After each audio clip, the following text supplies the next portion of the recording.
Şehit gelen ocaklar zulümde işkencede, bu düz değil sence de, bu düz değil bence de.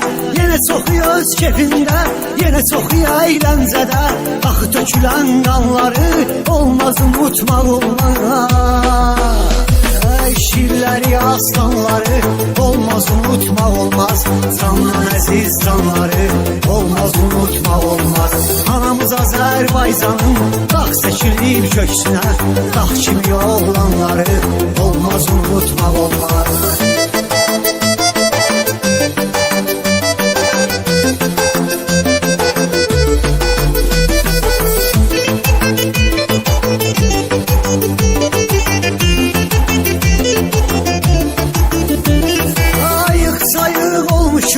Bayrağımız yükselip, atan ki bozkurt yatıb, köpək ayılıb dirçəlib.